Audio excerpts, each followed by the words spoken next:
Alright, so what's going on, guys? Alright, so today I have a vocal chain for you guys. Just kind of good place to get you guys started when you're making your tracks. Pretty simple. Anybody could do this with the plugins that they have. Even if you're using BandLab, you could follow along. Just use the plugins that they give you, and yeah. So first thing I do is on this beat track, I put a trim on. When the beat is sent to you, it's already mastered. When you download it from YouTube, it's already mastered. So just kind of turn it. I'll show you where it was coming in at before I got it.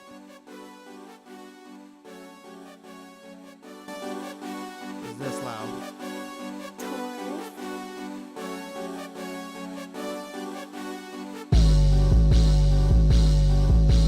Which for me, it was just a little too loud.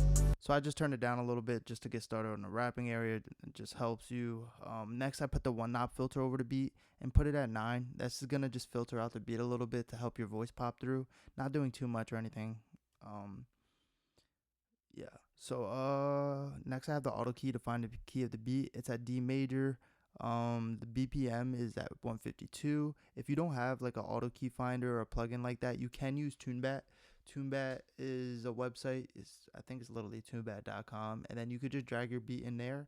It gives you the key, the BPM, so you'd be good to go.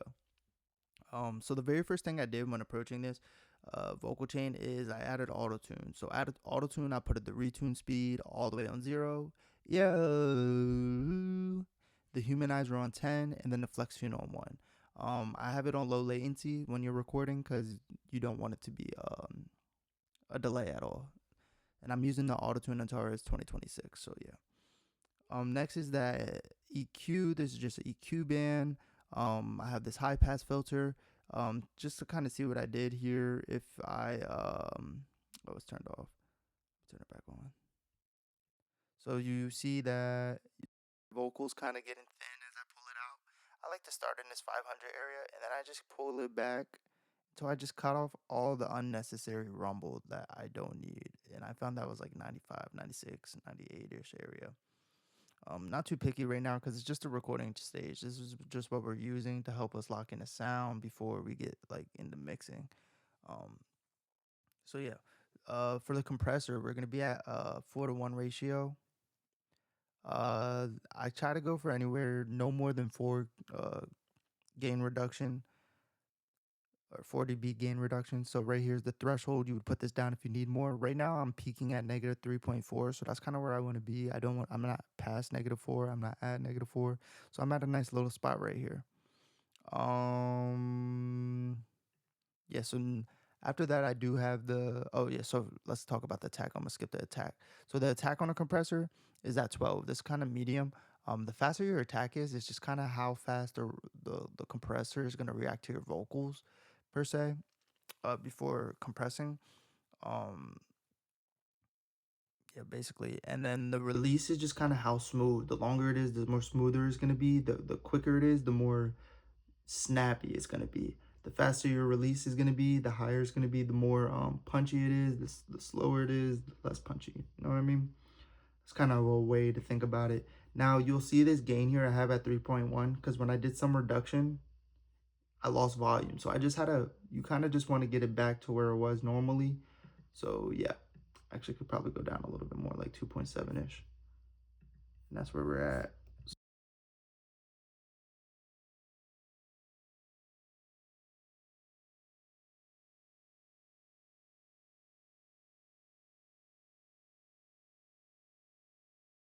All right, cool. And so now we have the De-Esser.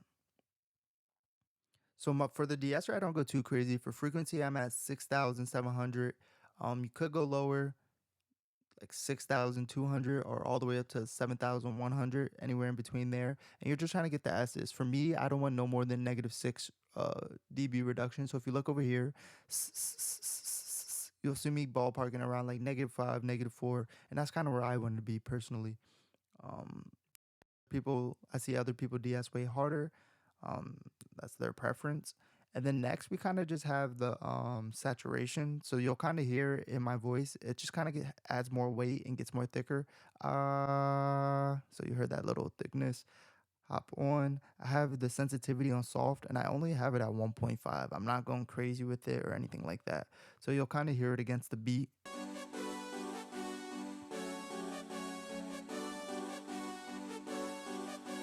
Things that's going on is not clear. That's with it on. I'm gonna turn it off. I don't know why I feel weird.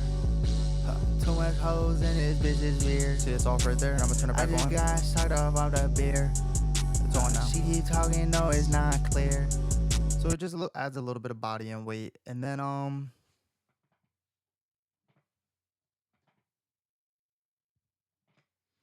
yeah. So then now we're gonna add. I guess there's a couple things that could be on this vocal chain just right now for the recording stages. I think it's at a good point. It has enough sauce that you would like to hear, or a nice, I don't know, it has a nice good sound or color that you can record with. There's not too much processing happening. There could be an additive EQ, of course, somewhere over here after the saturator. But I'm holding off. We're in the recording phase. You don't need to do all that now. It's a preset. It's just to help you get going. Something that you can put on though, just to help you find the movement or the motion of the song, is some reverb. And some delay. So what I did was I grabbed the rverb, and I just have 41.8 delay, 1.75 time, 38.7 size, diffusion's at 70, decay's at 1.7. You can copy these settings on any reverb. How I got this timing, if you do 60,000 divided by your one BPM, which is mine is 152, that will help you lock in some of these times and for some of your delay timing. If you don't feel like doing the math, there's an online calculator literally called delay reverb calculator, and yeah, you just type in your BPM and it'll do all the math for you.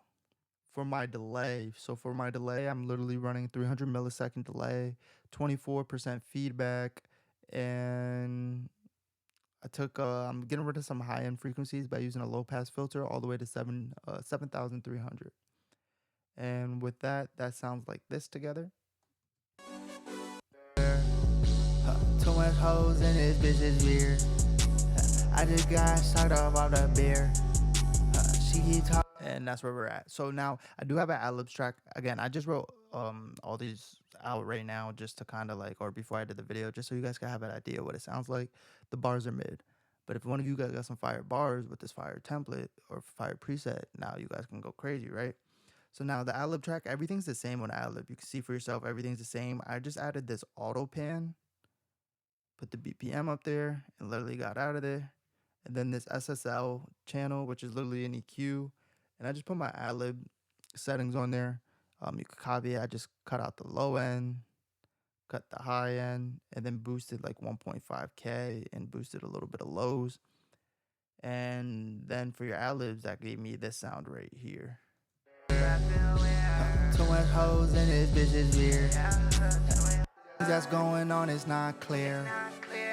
I don't know why I feel weird. Too much hoes in this bitch is weird. I just got sucked off of the beer. She keep talking, no, it's not clear. Yeah, I'm drunk, I don't know what you mean. Why does she wanna hit me if I'm on? If I don't say I love her, she'll be gone.